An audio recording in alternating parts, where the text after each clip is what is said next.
Hello guys, మనకి నిన్న Rajasthan Royals versus RCB match complete అయిపోయింది కదా. అయితే ఈ మ్యాచ్లో చూసుకుంటే మనకి 11 రన్స్ తేడాతో ఆర్సీబీ గెలవడం జరిగింది. అయితే దీంతో మరి ఆర్సీబీ గెలవడంతో మరి రాజస్థాన్ రాయల్స్ దాదాపు ప్లే ఆఫ్ రేస్ నుంచి తప్పుకున్నట్టే. సో ఇటువైపు ఆర్సీబీ పరిస్థితి కనుక చూసుకున్నట్టయితే వీళ్ళు టేబుల్లో చూసుకుంటే థర్డ్ ప్లేస్కి వెళ్ళటం జరిగింది. అయితే మరి నిన్నటి వరకు ముంబై ఇండియన్స్ ఆ ప్లేస్లో ఉంది. సో ముంబై ఇండియన్స్ని వెనక్కి నెట్టేసి థర్డ్ ప్లేస్కి వెళ్ళిపోయారు ఆర్సీబీ. అయితే మరి ఈ సీజన్లో మొత్తం 3 మ్యాచ్లు ఈ చిన్నస్వామి స్టేడియంలో ఆడితే ఆర్సీబీ 3 ఓడిపోయింది. సో దాని తర్వాత నిన్న రాజస్థాన్ రాయల్స్ మీద మ్యాచ్ చూసుకుంటే వీళ్ళు ఫస్ట్ టైం మరి ఈ సీజన్లో చిన్నస్వామి స్టేడియంలో విక్టరీ నమోదు చేశారు. అయితే ఇదంతా పక్కన పెడితే మరి నిన్న మ్యాచ్లో ఏం జరిగింది అనే దాని గురించి క్లియర్గా మాట్లాడదు. అయితే ఫస్ట్ వచ్చేసరికి మనకి ఆర్సీబీ బ్యాటింగ్ చేసి సో ఫస్ట్ వికెట్లో చూసుకున్నట్టయితే వీళ్ళకి ఫిలిప్ సాల్ట్కి అలాగే విరాట్ కోహ్లీ మధ్య సో వీళ్ళిద్దరి మధ్య ఫస్ట్ వికెట్ పార్ట్నర్షిప్ చూసుకుంటే 61 రన్స్ వచ్చినాయి. సో దాని తర్వాత ఫిలిప్ సాల్ట్ 24 రన్స్ చేసి తను అవుట్ అవడం జరిగింది. సో దాని తర్వాత చూసుకుంటే సెకండ్ వికెట్కి కూడా ఒక అగ్రెసివ్ మోడ్లో వీళ్ళు ఆడారు. సో దాని తర్వాత సెకండ్ వికెట్ చూసుకుంటే 95 రన్స్ పార్ట్నర్షిప్ వచ్చింది పడికల్కి అలాగే విరాట్ కోహ్లీ మధ్య. సో దాని తర్వాత 70 రన్స్ చేసిన విరాట్ కోహ్లీ జోఫ్రా ఆర్చర్ బౌలింగ్లో అవుట్ అయిపోయాడు 70 రన్స్ చేసి. అయితే దాని తర్వాత చూసుకుంటే మరి వెంటనే బ్యాక్ టు బ్యాక్ వికెట్స్ వచ్చినాయి వీళ్ళకి.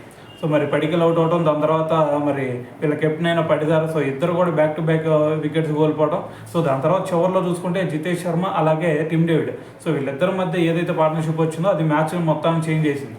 సో ఇటువైపు చూసుకుంటే టిమ్ డేవిడ్ ఒక 24 రన్స్ చేశాడు. ఇటువైపు మరి జితేష్ శర్మ చూసుకుంటే 200 స్ట్రైక్ రేట్తో ఆడాడు. కేవలం 10 బాల్స్లోనే 20 రన్స్ చేశాడు. అయితే వీళ్ళ సినారియో చూసుకుంటే లాస్ట్ 3 అవర్స్ ఏదైతే ఉందో ఆ లాస్ట్ 3 అవర్స్లో వీళ్ళు 42 రన్స్ దాకా కొట్టినట్టున్నారు. అయితే మరి ఓవరాల్గా వీళ్ళ సినారియో చూసుకుంటే 205 రన్స్కి 5 వికెట్స్ కోల్పోయింది. అయితే 206 రన్స్ టార్గెట్ మరి ఇటువైపు రాజస్థాన్ రాయల్స్ ముందుంది. సో మరి 206 రన్స్ టార్గెట్తో మరి బరిలో దిగిన రాజస్థాన్ రాయల్స్ చూసుకుంటే ఫస్ట్లోనే అగ్రెసివ్ ఇంటెంట్తో స్టార్ట్ చేశారు వీళ్ళు. సో ఫస్ట్ ఓవర్ భువనేశ్వర్ వేసిన ఫస్ట్ బాల్కే మరి 6th స్టార్ట్ చేశాడు మనకి ఎస్ఎస్వి జైస్వాల్. సో దాని తర్వాత వీళ్ళ స్టేట్ కనుక ఒకసారి చూసుకుంటే మరి ఫస్ట్ వికెట్ పార్ట్నర్షిప్కే 52 రన్స్ పార్ట్నర్షిప్ ఏమో బిల్డ్ చేశారు. అటువైపు వైభవ్ సూర్యవంశీ, దాని తర్వాత ఇటువైపు ఎస్ఎస్వి జైస్వాల్. సో మరి దాని తర్వాత మనకి 12 బాల్స్కి 16 రన్స్ చేసిన వైభవ్ సూర్యవంశీ నిన్న చూసుకుంటే మనకి 2 సిక్స్లు కొట్టాడు. ఆ 16లో కూడా 2 సిక్స్లు ఉన్నాయి మనకి. సో దాని తర్వాత 16 రన్స్ చేసి దాని తర్వాత భువనేశ్వర్ బౌలింగ్లో క్లీన్ బౌల్డ్ అయిపోయి బయటికి వెళ్ళిపోయాడు. సో దాని తర్వాత సెకండ్ వికెట్లో చూసుకున్నట్టయితే మనకి నితీష్ రాణాకి ఇటువైపు ఎస్ఎస్వి జైస్వాల్కి వీళ్ళిద్దరి మధ్య కూడా ఒక 22 రన్స్ పార్ట్నర్షిప్ బిల్డ్ అయింది. సో దాని తర్వాత మరి జైస్వాల్ 49 రన్స్ చేసి సో తను అవుట్ అవ్వడం జరిగింది. సో దాని తర్వాత చూసుకుంటే ఎక్కడ కూడా అంత మంచి బిల్డప్ అయిన పార్ట్నర్షిప్ ఏమి లేదు. సో దాని తర్వాత మరి ఇటువైపు నితీష్ రాణా చూసుకుంటే 24 రన్స్ ఏం చేసినట్టున్నాడు. దాని తర్వాత రియాన్ పరాగ్ చూసుకుంటే 22 రన్స్ మాత్రమే చేశాడు. అయితే మరి ఇక్కడ మ్యాచ్ను ఆదుకుంది ఎవరయ్యా అంటే చివరి వరకు తీసుకెళ్ళింది ఇక్కడ ధ్రువ్ జురెల్ మాత్రం. అయితే ఇటు పక్క మరి హెట్మేర్ మీద కూడా చాలా హోప్స్ పెట్టుకున్నారు మ్యాచ్ కంప్లీట్ అయిద్దని చెప్పేసి. సో తను చూసుకున్న కేవలం 11 రన్స్ మాత్రమే చేశాడు.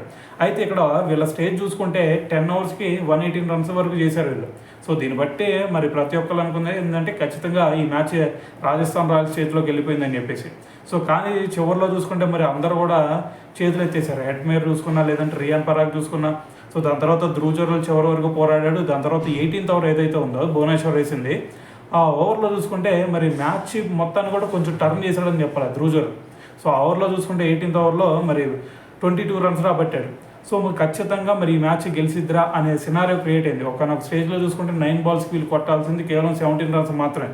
సో మరి ఈ సిచ్యువేషన్లో ఖచ్చితంగా రాజస్థాన్ రాయల్స్కి వచ్చినట్టే అనిపించింది మ్యాచ్. సో దాని తర్వాత ఎప్పుడైతే జోఫ్రా ఆర్చర్ బౌలింగ్కి వచ్చాడో వరుసగా వికెట్లు తీశాడు ధ్రువ్ జురెల్ది అలాగే జోఫ్రా ఆర్చర్. సో ఆ 2 వికెట్లు ఏదైతే ఉందో సో మ్యాచ్ సినారియో మొత్తాన్ని కూడా చేంజ్ చేసింది. సో మరి నిన్న ఓవరాల్గా చూసుకుంటే హ్యాజల్వుడ్ 4 వికెట్లు తీశాడు. అది కూడా 4 వికెట్లు కూడా మెయిన్ వికెట్లు కనిపిస్తున్నాయి దాంట్లో. అయితే మరి లాస్ట్ ఓవర్లో చూసుకుంటే కేవలం 5 రన్సే వచ్చినాయి.